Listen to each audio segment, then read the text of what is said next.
Les marchés sont ballottés au gré des espoirs et interrogations autour de l'évolution de la situation au Moyen-Orient. Ils sont demeurés très volatiles, réagissant instantanément aux évolutions de prix du pétrole, la croissance et la consommation étant logiquement corrélées à l'inflation et au pouvoir d'achat. Sur le mois, le baril de Brent a oscillé entre 86 et 126 $. Il est actuellement proche de 105 $.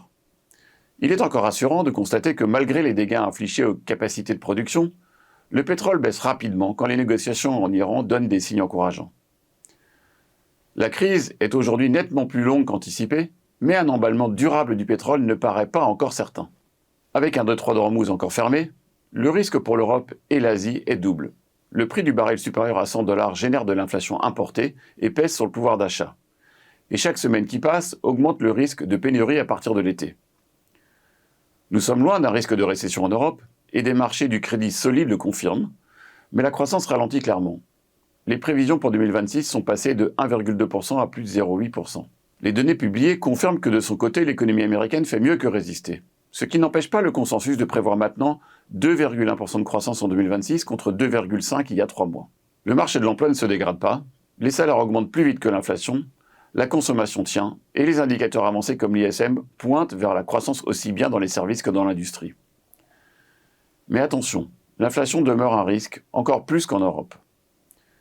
Bien que les États-Unis soient autosuffisants et augmentent leur exportation de pétrole et de gaz, le consommateur américain demeure soumis à la hausse des prix du carburant et des importations, en particulier alors que le dollar US continue de montrer des signes de faiblesse.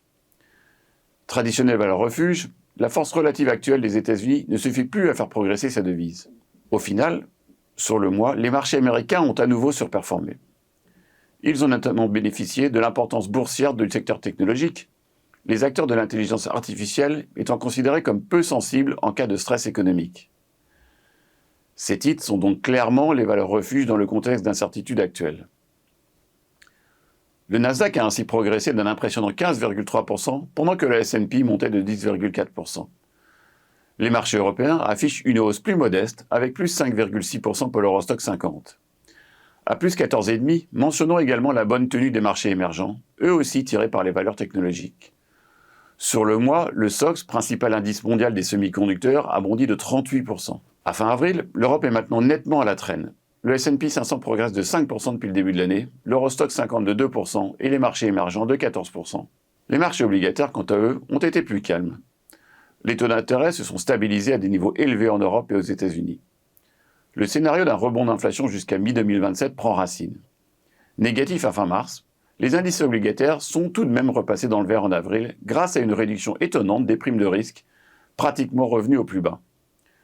Le marché obligataire ne semble donc pas inquiet de la situation actuelle. Sur les échéances longues, à 30 ans, le stress est plus palpable.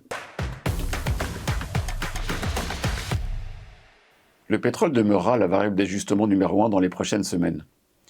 Donald Trump semble très hésitant à reprendre les hostilités. Comme nous l'avons souvent souligné, les coûts financiers, matériels et politiques sont très importants.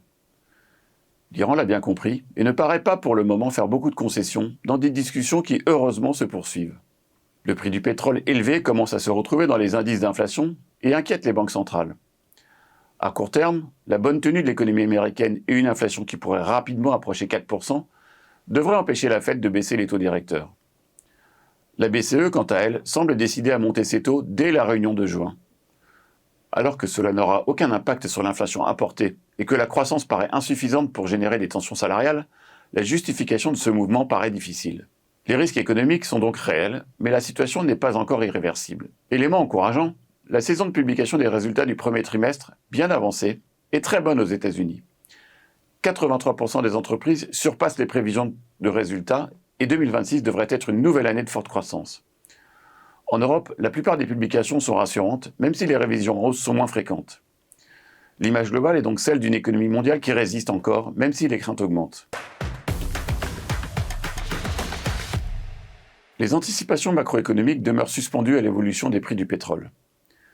Le risque inflationniste augmente, mais la récente volatilité a montré que malgré une crise qui dure depuis 11 semaines, le pétrole pouvait encore rechuter rapidement. Les bons résultats des entreprises ont également permis de rassurer les investisseurs et de gagner du temps par rapport à un scénario d'origine stablant sur 4 à 6 semaines de conflit. Au final, l'évolution des marchés actions dépend de la croissance des résultats des entreprises. Aujourd'hui, la croissance faiblit certes, mais quelle que soit la géographie concernée, la récession paraît loin. Nous demeurons donc attentifs, mais prudemment investis dans des marchés qui résistent bien.